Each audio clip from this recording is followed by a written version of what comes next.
오늘 말씀은 시편 22편 1절부터 31절입니다. 구약 817쪽입니다.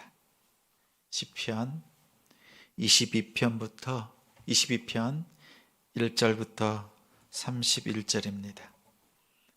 오늘은 말씀을 전하고 또 나누고 전하고 나누고 이렇게 이어서 하겠습니다. 그래서 오늘 말씀을 전체 읽지 않고 말씀을 먼저 전하겠습니다. 말씀의 제목은 고난은 보청기입니다.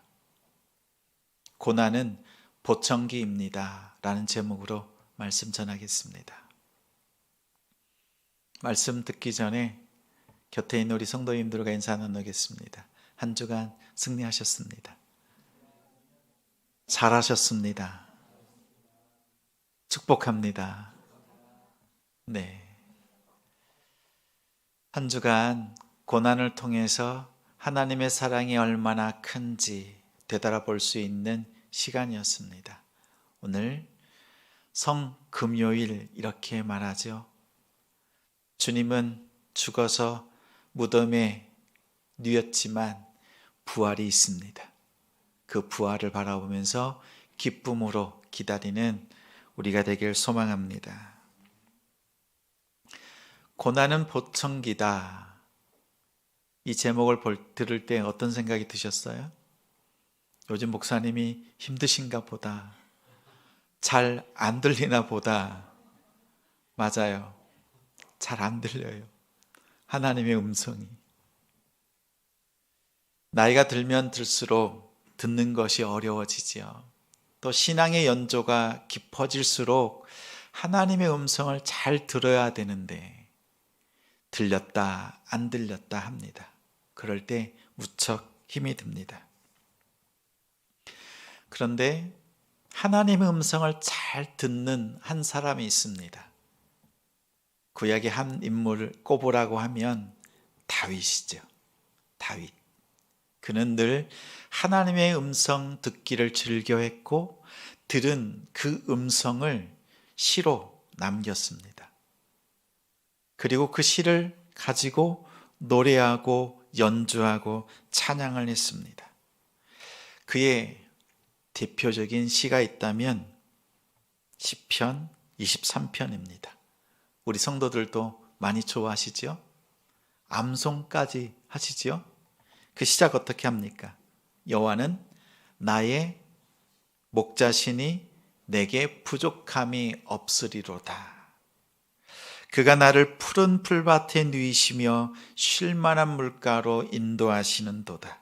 내 영혼을 소생시키시고 자기 이름을 위하여 의의 길로 인도하시는도다. 내가 사망의 음침한 골짜기로 다닐지라도 해를 두려워하지 않을 것은 주께서 나와 함께 하심이라. 주의 지팡이와 막대기가 나를 안위하시나이다. 주께서 내 원수의 목전에서 내게 상을 차려주시고 기름을 내 머리에 부으셨으니 내 잔이 넘치나이다. 내 평생의 선하심과 인자하심이 반드시 나를 따르니 내가 여호와의 집에 영원히 살리로다. 이 시를 대할 때마다 어떻게 이런 아름다운 찬양을, 어떻게 이러한 위대한 시를 쓸 수 있을까? 단어 하나하나 곱씹으면서 묵상하면 감동이 저절로 됩니다. 이 속에 다윗의 삶의 간증이 담겨 있지요. 다윗의 삶은 평탄하지가 않았습니다. 파란만장했습니다. 10대 중반에 기름 부음 받았습니다. 왕이 될 것이다. 이것 때문에 사울 왕에게 쫓기기를 10수년을 쫓겼습니다. 30이 되어서 30이 되어서 왕이 됩니다. 그것도 남유다 땅에 7년이 조금 넘게 왕으로 있다가 그 이후에 통일 왕국을 이룹니다. 그 기간 동안에 수많은 아픔과 어려움들이 있었습니다. 이러한 다윗의 삶을 담아서 고백한 것이 시편이 되었습니다. 이러한 삶의 간증, 고난 없이는 만들어지질 않습니다. 시편 23편은 앞에 있는 22편, 자신의 삶을 돌아보면서 탄식했던 다윗의 시입니다. 다윗의 고난과 고통 담겨있는 시편 22편이 없었다면 23편은 나올 수가 없습니다. 22편은 왕의 고난과 관련되어서 탄식이 가득 담겨 있습니다. 그래서 탄식의 시라고 부릅니다. 특히 신약에서 이 시편 22편을 암송한 사람이 있습니다. 누굽니까? 예수님께서 십자가에서 암송하셨습니다. 어떻게 암송하셨어요? 엘리, 엘리, 라마 사박다니. 나의 하나님, 나의 하나님, 어찌하여 나를 버리셨나이까? 이 문장이 시편 22편 1절 말씀입니다. 저도 시편 22편과 아주 사연이 깊은 말씀입니다.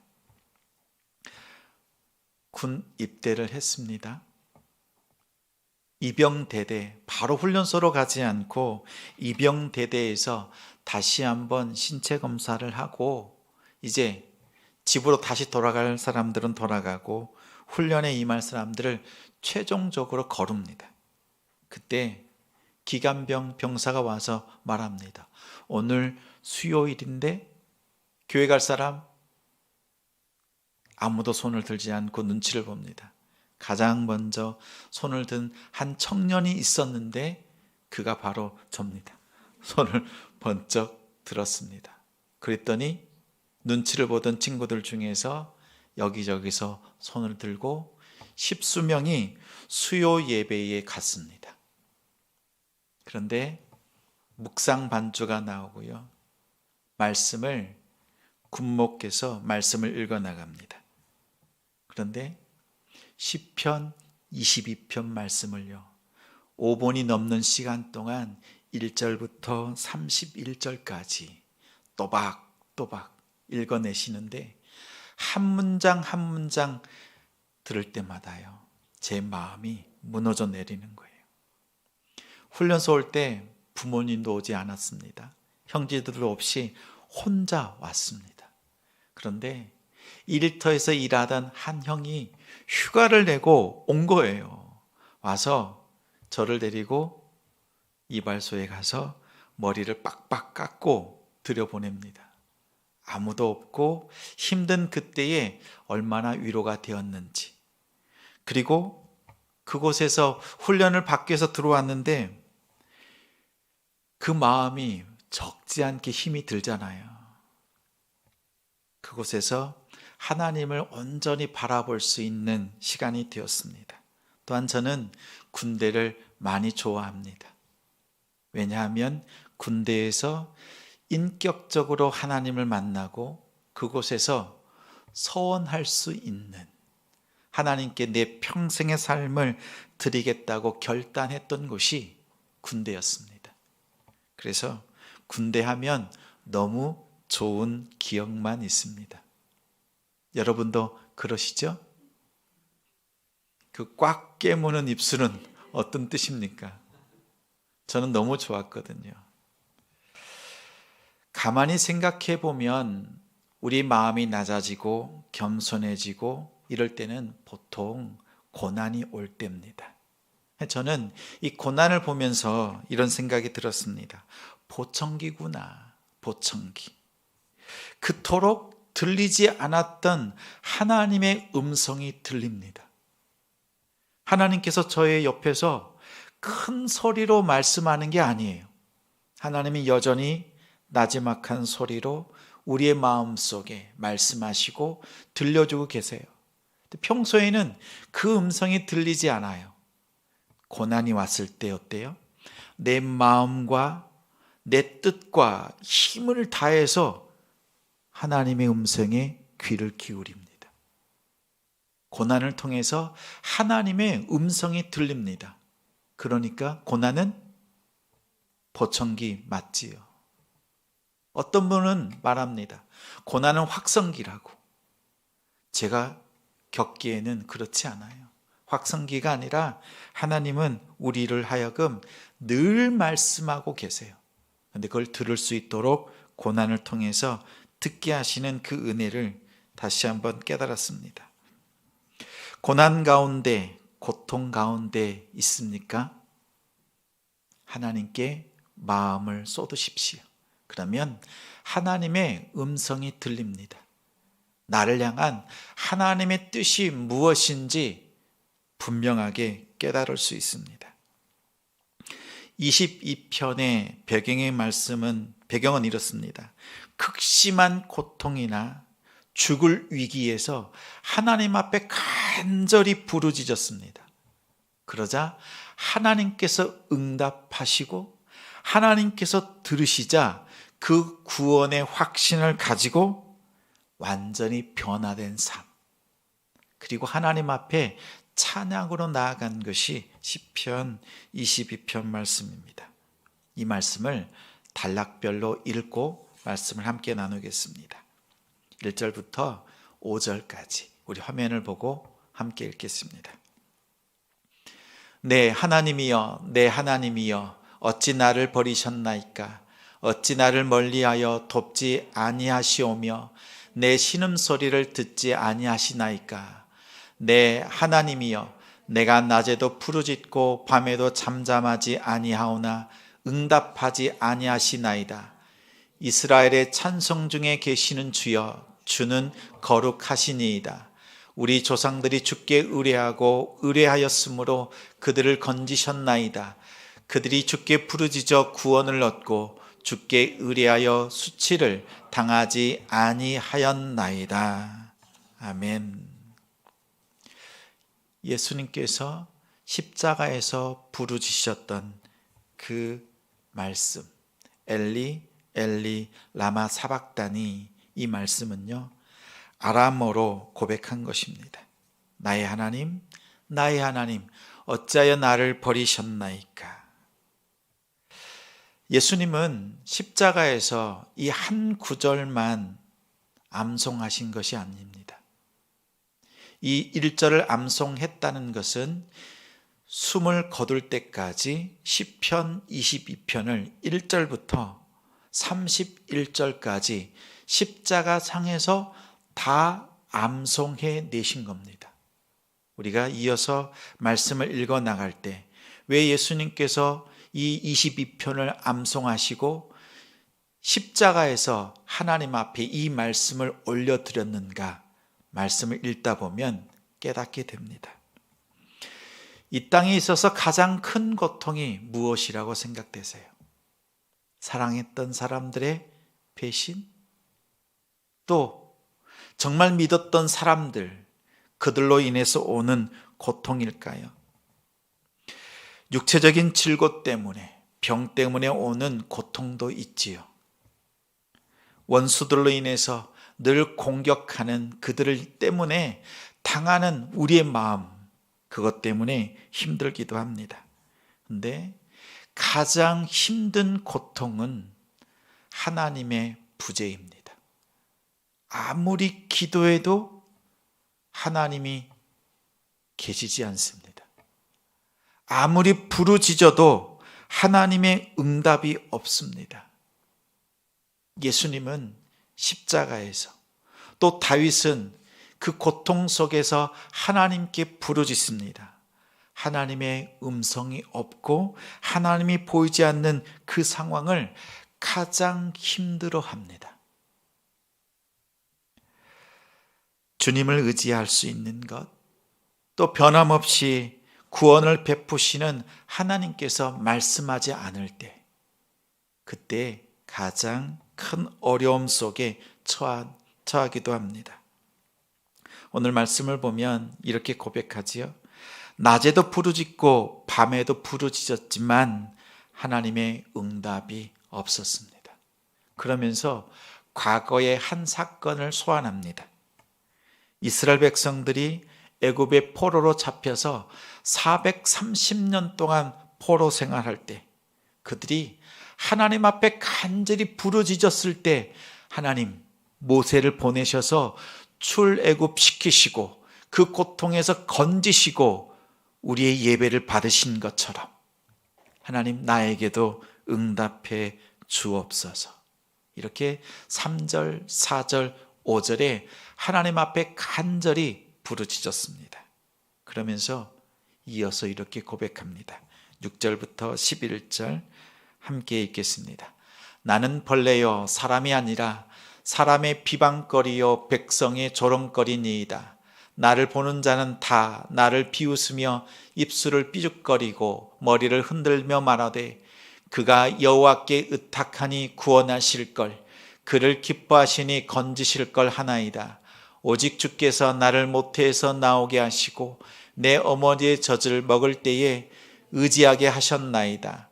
내가 날 때부터 주께 맡긴 바 되었고 모태에서 나올 때부터 주는 나의 하나님이 되셨나이다. 나를 멀리하지 마옵소서. 환난이 가까우나 도울 자 없나이다. 나는 벌레입니다. 나는 사람이 아닙니다. 하나님께서 창조해 주신 자신을 바라보면서 벌레라고 말합니다. 그 정도로 비참한 자신의 모습을 고백하고 있습니다. 이 모습은 고난받는 종의 모습을, 그 상황을 나타내고 있습니다. 예수님께서 십자가에 달리셨을 때 십자가 아래에서 사람들이 어떻게 했습니까? 조롱하고 멸시했습니다. 하나님께서 구원하실 거야. 예수, 내가 믿는 그 하나님께서 너를 구원하실 것이다. 이렇게 비아냥거렸습니다. 입술을 내밀고 머리를 흔들면서 오늘 말씀 그대로 예수님의 십자가 아래에서도 이 말씀이 이루어졌습니다. 여호와께 의탁하면 구원하신다. 이 말이 틀린 말은 아니지요. 하나님께 의지하면 하나님께서 구원해 주십니다. 그런데 십자가 아래에서 비아냥거리는 말로 사용했습니다. 그것도 원수가 아니라 자기의 동족, 자기의 민족, 자기 백성이 자신의 왕을 향해서 비아냥거렸습니다. 그때 11절에 멀리 하지 않도록 간구합니다. 환난이 가깝고 도울 자가 없을 때 시인은 다윗은 오직 하나님만 바라보았습니다. 예수님도 십자가에서 그 누구도 도울 수 없는 그 상황 가운데서 하나님을 향해서 울부짖었습니다. 탄식하며 오직 하나님만 의지하는 그 믿음을 보여드렸습니다. 아무것도 의지할 수 없을 때, 더 고독한 자리로 내몰릴 때 주님만 바라볼 수 있는 것이 얼마나 큰 은혜인지, 큰 믿음인지 모릅니다. 주님만 바라보는 성도님들이 되시길 바랍니다. 말씀이 여러분의 삶 속에 힘이 되는 줄 믿습니다. 이어서 12절부터 18절까지 함께 읽습니다. 많은 황소가 나를 에워싸며 바산의 힘센 소들이 나를 둘러쌌으며 내게 그 입을 벌림이 찢으며 부르짖는 사자 같으니이다. 나는 물같이 쏟아졌으며 내 모든 뼈는 어그러졌으며 내 마음은 밀랍 같아서 내 속에서 녹았으며 내 힘이 말라 질그릇 조각 같고 내 혀가 입천장에 붙었나이다. 주께서 또 나를 죽음의 진토 속에 두셨나이다. 내 겉옷을 나누며 속옷을 제비 뽑나이다. 눈에 들어오는 한 구절이 있지요. 제비 뽑는 사람들. 이미 사망 선고, 죽을 것이 뻔하기 때문에 그가 가지고 있었던 것을 다 빼앗아서 전리품으로 나눠 갖는 행위입니다. 예수님께서 십자가에 달리셨을 때 십자가 아래의 군병들이 이 말씀대로 행동했습니다. 저는 이병대대에서 목사님의 말씀을 읽는데요, 어디에서 마음이 무너졌냐면 12절 말씀이었어요. 많은 황소가 나를 에워싸며 바산의 힘센 소들이 나를 둘러쌌으며. 그때는요, 바산의 소가 뭔지, 황소가 뭔지 아무것도 몰랐지만 이 말씀이 읊어질 때요, 아무것도 의지할 수 없는 저의 상황, 그것이 고스란히 느껴지면서 하나님만 바라볼 수 있는 것이 얼마나 큰 은혜인가. 그리고 오늘 군 생활을 시작하는 이 첫 시간, 첫 예배, 하나님 앞에 예배할 수 있는 것이 얼마나 큰 은혜인가. 그것에 감격했던 그 시간이 생각납니다. 그래서 이 말씀이요, 제 마음속에 쑥 저장이 되었습니다. 그리고 나중에 찾아봤더니 시편 22편 말씀이었고, 이 말씀을 여러 차례 읽었던 기억이 있습니다. 오늘 18절의 말씀처럼 원수들은 우리를 향해서 달려옵니다. 우리의 모든 것을 빼앗고 다 전리품으로 가져가려고 합니다. 그때 우리의 마음이 녹지요. 어떻게 해요? 촛농처럼 녹아내립니다. 그때 하나님께서 우리를 향해서 늘 바라보시고 우리를 품고 계심을 기억하는 우리가 되길 바랍니다. 바로 뒤에 나오는 말씀이 있어요. 함께 읽겠습니다. 19절부터 21절입니다. 여호와여, 멀리하지 마옵소서. 나의 힘이시여 속히 나를 도우소서. 내 생명을 칼에서 건지시며 내 유일한 것을 개의 세력에서 구하소서. 나를 사자의 입에서 구하소서. 주께서 내게 응답하시고 들소의 뿔에서 구원하셨나이다. 여호와께 직접 부르짖습니다. 주님, 나를 멀리하지 마십시오. 나를 도와주십시오. 다른 말이 없어요. 다른 미사어구가 없어요. 고상한 단어가 없습니다. 어떻게 외쳤다고요? Help me. 하나님 도와주세요. 하나님 도와주세요. 이 말 하나에 다 담겨 있잖아요. 하나님은 그 한 문장, 그 안에 담아있는 우리의 모든 마음과 환경을 다 읽어내시고 다 들으시는 분입니다. 그리고 21절에 이런 고백이 나오지요. 나를 사자의 입에서 구하소서. 그 다음에요, 주께서 내게 응답하셨습니다. 이 말씀은 아니타니라고 합니다. 히브리어로 아니타니. 이 말이 주께서 나에게 응답하셨다라는 뜻입니다. 이 말씀은 제사장들이 하나님의 말씀을 전하고 선지자들이 말씀을 선포할 때 그 말씀을 듣고 하나님께서 나에게 응답하셨다라는 확신이 올 때 고백하는 말입니다. 한번 고백해 볼까요? 아니타니, 아니타니, 주께서 나에게 응답하셨다. 오늘날로 하면 말씀을 듣다가 하나님께서 내게 주시는 말씀이구나. 찬양을 듣다가 하나님께서 내 마음을 받으시는구나. 이럴 때요, 고백하는 거예요. 아니타니, 주께서 나에게 응답하셨다라는 것입니다. 이 응답이 내 마음속에 부어졌을 때 우리의 마음은 어떻게 된다고요? 넉넉해지고 풍성해지고 위대해지고 웅장해지죠. 하나님이 내 안에 들어왔을 때 다른 그 어떠한 것, 어떠한 부족함이 보이질 않습니다. 그리고 그 다음부터 상황이 바뀝니다. 나의 환경은 그대로예요. 깨어진 관계는 그대로 있습니다. 근데 내 마음이 바뀌고 나면요, 그 다음부터 말씀과 고백과 찬양과 기도가 확연히 달라져 있습니다. 22절, 23절, 24절 함께 있습니다. 내가 주의 이름을 형제에게 선포하고 회중 가운데서 주를 찬송하리이다. 여호와를 두려워하는 너희여 그를 찬송할지어다. 야곱의 모든 자손이여 그에게 영광을 돌릴지어다. 너희 이스라엘 모든 자손이여 그를 경외할지어다.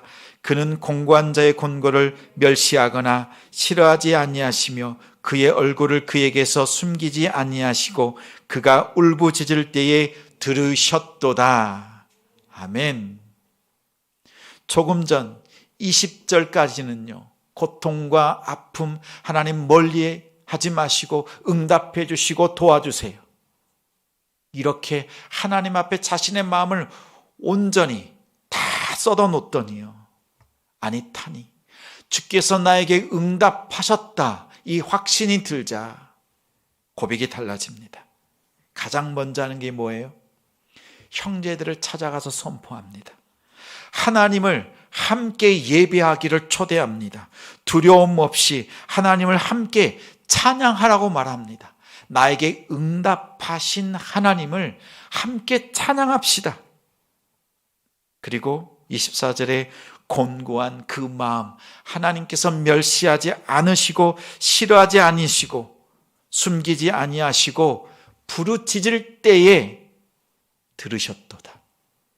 하나님께서 나의 모든 기도를 들으셨습니다. 이 말은 다시 한번 확증하는 거죠. 주께서 나에게 응답하셨고 또 응답하셨습니다 라는 고백입니다. 분위기가 확연히 달라졌죠. 여호와 이름을 선포합니다. 1절과 2절에 어떻게 이 시편이 시작되었습니까? 나를 버리지 마십시오. 신음소리를 듣지 않으시는 하나님이 원망스럽습니다. 하나님이여 내가 낮에도 부르짖고 밤에도 부르짖었지만 응답하지 않으시고 잠잠하신 것 어찌 된 일입니까? 이렇게 시작했던 기도가 24절에 주께서 들으셨습니다. 주님은 아무 말씀이 없지만 시인은 들어요. 다윗은 들었습니다. 예수님은 십자가에서 그 시편을 암송에 올려드리면서 아버지의 음성을 듣고 십자가 아래에 있는 자기 백성들을 바라보시면서 용서하시고 다 구원해 내셨습니다. 하나님께서 응답하시고 하나님께서 들으셨음을 우리가 깨달을 때 우리의 마음이 완전히 바뀝니다. 그리고 더 나아가 더 위대한 고백과 기도를 합니다. 25절부터 마지막 절까지 함께 읽겠습니다. 큰 회중 가운데서 나의 찬송은 주께로부터 온 것이니 주를 경외하는 자 앞에서 나의 소원을 갚으리이다. 겸손한 자는 먹고 배부를 것이며 여호와를 찾는 자는 그를 찬송할 것이라. 너희 마음은 영원히 살지어다. 땅의 모든 끝이 여호와를 기억하고 돌아오며 모든 나라의 모든 족속이 주의 앞에 예배하리니 나라는 여호와의 것이요 여호와는 모든 나라의 주제심이로다.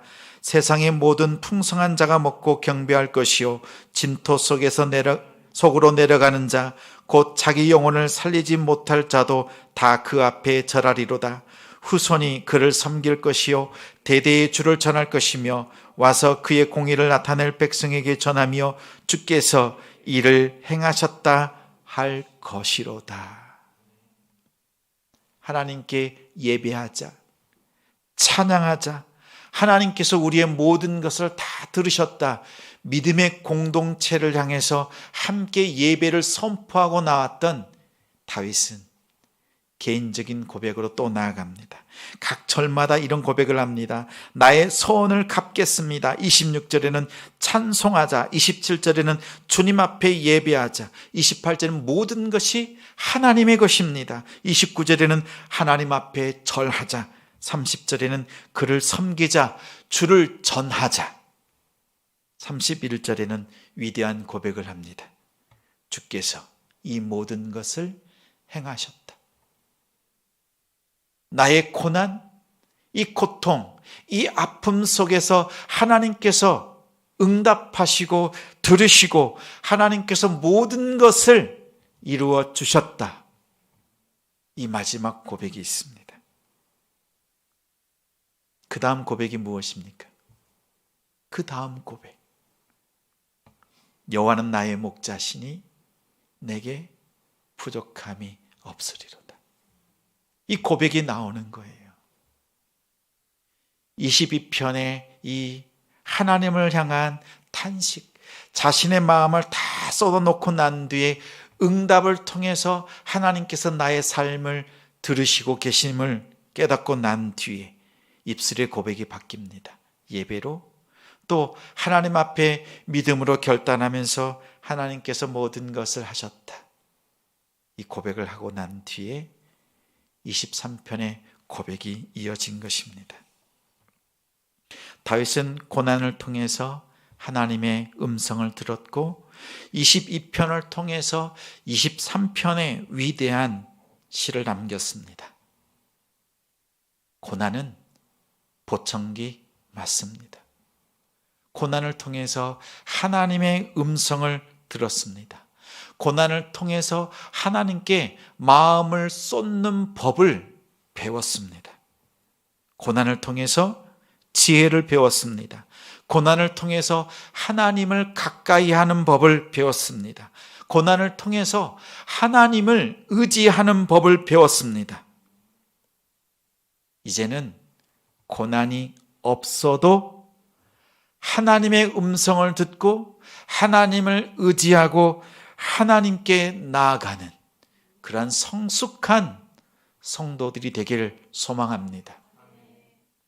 고난이 올 때만 하나님을 찾는 것도 그것도 감사하지만 우리가 거듭되는 고난을 통해서 하나님을 찾는 법, 하나님을 의지할 수 있는 우리가 되기를 소망합니다. 이것이 성숙한 신앙인입니다. 다윗은 시를 통해서 하나님 앞에 나아가는 모델이 되었습니다. 예수님께서도 이 다윗의 시편 22편을 십자가에서 암송하고 아버지 하나님께 올려드리면서 고난을 통해서 아버지의 음성 듣기를 즐겨 하셨습니다. 이제 어느 때에든지 하나님의 음성, 그 세미한 음성에 귀 기울이고 하나님의 뜻대로 살아가는 우리 성도님들이 되시기를 주님의 이름으로 축원합니다. 찬송가